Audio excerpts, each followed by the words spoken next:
कविता की भूमिका सिर्फ इतनी सी है कि एक स्त्री दर्पण के सामने बैठी हुई है और दरवाजे पर उस तक ये सूचना आने वाली है कि उसका पति सीमा पर शहीद हो चुका है। मैं पंक्तियां रखता हूं आप सभी के चरणों में। बैठी थी दर्पण के सम्मुख बिन प्राणनाथ नाराज हुई, बैठी थी दर्पण के सम्मुख बिन प्राणनाथ नाराज हुई, तन में सिहरन सी छाई फिर सहसा एक आवाज हुई। घर के किसी सदस्य ने आकर सहम सहम इतना ही कहा, हे बहन भाग्य है अति निष्ठुर अब पति तुम्हारा नहीं रहा। हे बहन भाग्य है अति निष्ठुर अब पति तुम्हारा नहीं रहा। कुछ क्षण तक वो शांत रही, एकाएक धीरज टूट गया। एक पल में मानो कोई सौभाग्य सती का लूट गया, एक पल में मानो कोई सौभाग्य सती का लूट गया, जिसकी आवाज नहीं गूंजी थी कभी किसी के कानों में, जिसकी आवाज नहीं गूंजी थी कभी किसी के कानों में। पूरा आदर करती सबका बसते थे सब मुस्कानों में, लेकिन घूंघट खुल गया तभी लज्जा का गहना भूल गई। संयम की देवी मानो संयम में रहना भूल गई, संयम की देवी मानो संयम में रहना भूल गई। मौन पर मौन रखे लेकिन चक्कर पर चक्कर खाती थी वो स्त्री। हमारे ग्रामीण परिवेशों के बालक सेना में जाते हैं। हमारे यहाँ रिवाज है कि एक स्त्री का ससुर कभी मुख नहीं देख पाता।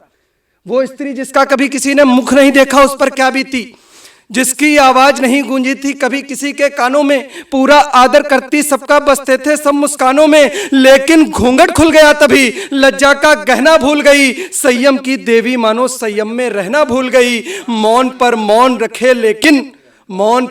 रखे लेकिन चक्कर पर चक्कर खाती थी। फटा हृदय इतना था कि आवाज तलक ना आती थी, बोल नहीं पाती थी वो कुछ किंतु शांत ना रहती थी। फूट फूट कर रोती थी और बस इतना ही कहती थी, हे भाग्य मेरा सौभाग्य भला क्यों तेरे द्वारा छला गया। क्या आशय इस जीवन का जब प्राण प्यारा चला गया, क्या आशय इस जीवन का जब प्राण प्यारा चला गया। पास खड़ी थी माँ शहीद की, आंखों में अश्रु धार लिए, बैठ गई वो शुद्धबुद्ध खोकर यादों का अंबार लिए। वृद्ध पिता के जीवन का एकमात्र सहारा छूट गया और बहन की राखी का हर एक एक धागा टूट गया। सभी खड़े थे मौन, नियति से मान चुके थे हार। एक कुटुंब का हंसता गाता टूट गया संसार, एक कुटुंब का हंसता गाता टूट गया संसार।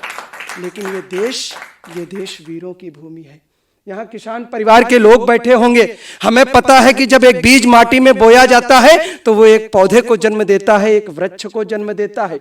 पास खड़ा हुआ 11 वर्षीय उसका पुत्र, कोई और पुत्र होता तो शायद रोता, लेकिन माता भारती की आरती में न्यौछावर होने वाले पुत्र की क्या प्रतिक्रिया रही? मैं धन्य हुआ हे भाग्य मेरे जो पिता मिले मुझको ऐसे। कल्पना कीजिएगा, मैं धन्य हुआ है भाग्य मेरे जो पिता मिले मुझको ऐसे। यूं लगा पिता की छाया में था स्वर्ग मिला मुझको जैसे। मैं धन्य हुआ है भाग्य मेरे जो पिता मिले मुझको ऐसे। यूं लगा पिता की छाया में था स्वर्ग मिला मुझको जैसे। बोला वो किसकी मृत्यु ने आकर सीमा को तोड़ा है, पूरा करना है काम मुझे पापा ने अधूरा छोड़ा है। मैं धन्य हुआ है भाग्य मेरे जो पिता मिले मुझको ऐसे। यूं लगा पिता की छाया में था स्वर्ग मिला मुझको जैसे। मर जाए पर कायरता अभिशाप नहीं ढो सकते थे। क्या चिंतन था उसका उसके पिता के विषय में। मर जाए पर कायरता अभिशाप नहीं ढो सकते थे। उनके सम्मुख शत्रु कभी विषबोल नहीं बो सकते थे। दुश्मन की हर चालों को हर बार किया था तार तार, इसीलिए तो दुश्मन ने छुपकर पीछे से किया वार। मर जाए पर कायरता अभिशाप नहीं ढो सकते थे। उनके सम्मुख शत्रु कभी विषबेल नहीं बो सकते थे। मर जाए पर कायरता अभिशाप नहीं ढो सकते थे। उनके सम्मुख शत्रु कभी विषबेल नहीं बो सकते थे।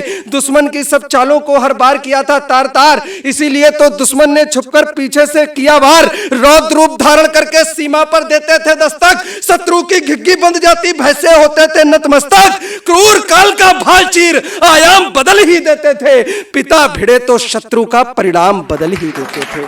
पिता भिड़े तो शत्रु का परिणाम बदल ही देते थे। मां मैं जाऊंगा सीमा पर, पुत्र बोल पड़ा फिर एकाएक।